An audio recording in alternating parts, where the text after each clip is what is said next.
쉽고 얕게 알려주는 교과서전입니다. 거두절미하고 우선 스팅, 최승우 선수. 가장 먼저 인상적인 점은 패더급에서 굉장히 높은 경쟁력을 가진 사이즈의 최승우 선수와 그보다 조금 더 큰 에로사 선수. 현 챔프인 167cm 볼카노프스키와는 별개로 최근 내 평균 사이즈가 점점 커져가는 게 느껴집니다. 아무튼 최승우 선수는 경기 시작부터 거의 다른 타격 옵션을 배제한 듯 투훅을 굉장히 많이 사용했습니다. 지난 유서프 잘랄전에선 대부분의 펀치 콤비네이션이 잽에서 시작한 것과 무엇보다 다채로운 킥 게임을 활용하는 모습과는 너무나 상반된 모습입니다. 킥의 활용을 최대한 자제한 상태에서 모든 이타 자체가 투에서 시작되고 잽은 오로지 상대의 흐름을 끊는 용도로만 사용하는 모습. 기존 최승우 선수의 경기는 앞서 말했듯이 펀치와 킥의 다양한 스트라이킹 옵션들로 상대를 중앙에서 밀어내는 단타 압박의 강한 모습을 자주 보였는데 이게 웬걸 타격 압박은커녕 뒷손에 시동을 걸어놓은 채 맞춰잡기 위해 에로사를 기다려줍니다. 이 변화는 기존 안면 수비에 관심이 없는 에로사의 약점을 공략한 변화 같습니다. 에로사라는 선수 자체가 기본적으로 패더급에선 빅 유닛에 속하며 이 사이즈를 활용해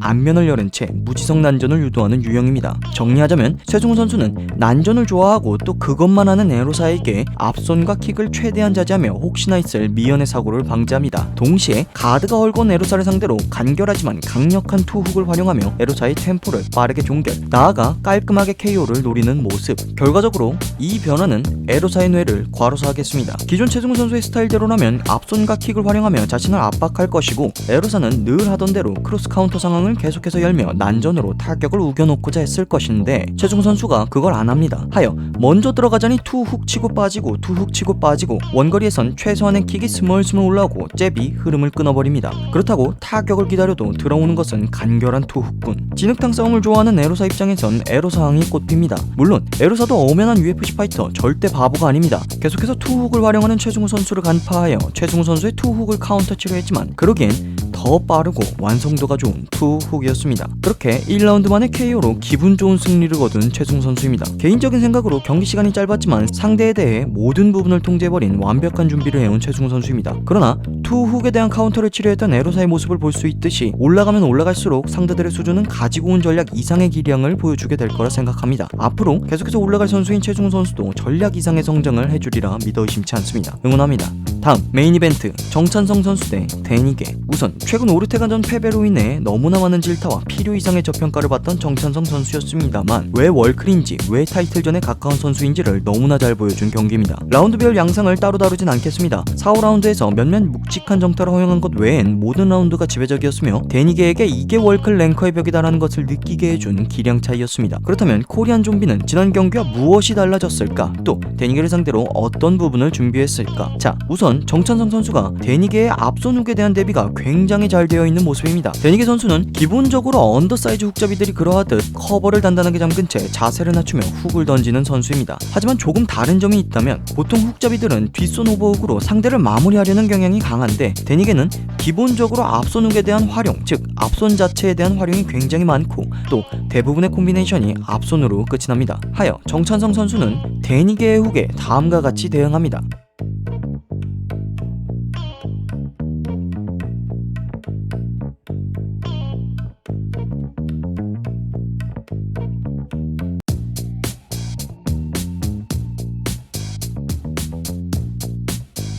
거기에 원래 스트레이트에 대한 반응은 월클인 정찬성 선수입니다.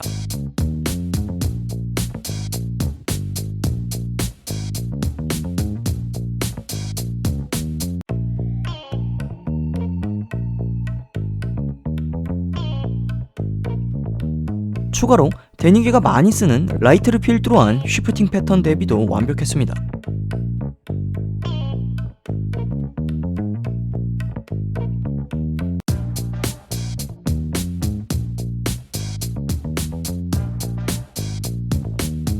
아무튼 결론적으로 전반적인 모든 타격거리를 지배한 정찬성 선수이며 타격이 아닌 그래플링 부분에서도 압살해주는 모습입니다. 자, 그렇다면 정찬성 선수가 지난 경기와 달라진 점은 무엇이 있을까? 이번 경기에서 굉장히 고무적인 장면으로 잽에 대한 반응과 백스텝입니다. 지난 오르테가전에서 상대의 잽이 나오면 자연스럽게 스위치로 거리를 벗어나는 정찬성 선수의 모습을 볼 수 있었습니다. 이 부분으로 하여금 거리 싸움이나 맞춰잡는 부분에서 계속 손해를 봤었는데 기본적으로 스위치 백스텝은 데니게의 쉬프팅 전진 타이밍에만 반응할 뿐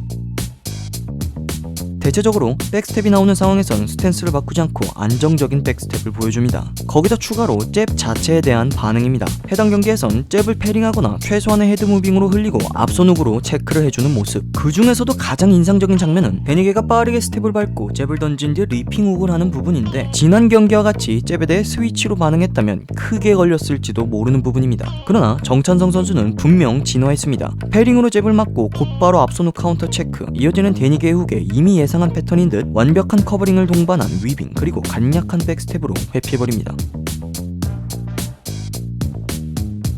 물론 아쉬운 점도 있습니다. 데니게가 훅에 대한 대비가 완벽하자 잽을 살리는 쪽을 선택했고, 잽에 대한 패링, 훅 체크가 나오자 그냥 훅 체크를 씹고 더블 잽을 선택한 모습과 패링으로 더 깊게 잽을 밀어넣자 다소 안면 노출이 되었던 부분입니다. 거기에 아직 스위치에 대한 개선이 완전하진 않은 모습도 종종 보였습니다. 또 데니게가 앞서 3개의 라운드를 뺏기자 4, 5라운드부터 템포를 올려 압박을 시작합니다. 여기서 데니게는 일반적인 훅 접근에서 어려움을 겪자 바디에서 훅으로 올라가는 바디 훅 패턴으로 노선을 바꿨는데, 좀비가 4라운드부터 속도가 느려지고 헤드무빙이 점점 사라지는 것과 맞물려 다소 아쉬운 대응들을 보여주었습니다. 물론 이후 인터뷰에서 밝힌 바로는 압도적으로 데니게를 꾸기는 과정, 즉 오랜 시간 바디 트라이앵글로 데니게를 묶는 과정에서 다리에 대한 피로가 생겼기에 4라운드부터 스텝이 무거워졌다는 것과 2라운드 테이크다운 과정에서 어깨가 잠시 탈구되어 앞손의 컨디션이 정상이 아니었다는 점을 알 수 있었습니다. 에너지 레벨 자체가 크게 밀린 게 아니라는 점은 다행일지 몰라도 커리어 내내 따라오는 고질적인 어깨 부상이 마음이 조금 쓰입니다. 지난 오르테가전 패배에 대한 글에서 구독자분 중 댓글로 이런 말씀을 해주신 분이 있습니다. 좀비란 응당, 해치운 줄 알았을 때 제일 무서운 모습으로 다시 다가온다고. 그 말씀 그대로였습니다. 지난 패배에서 많은 부분이 개선되어 나왔고 아직도 성장하고 있는 무서운 정찬성 선수입니다. 다음 상대가 누가 될지 코리안 좀비의 챔피언 로드가 너무나 기대됩니다. 여담으로 이번 경기가 UFC에서 정찬성 선수의 유일한 판정 승인 점도 매우 인상적입니다. 그만 알아봅시다.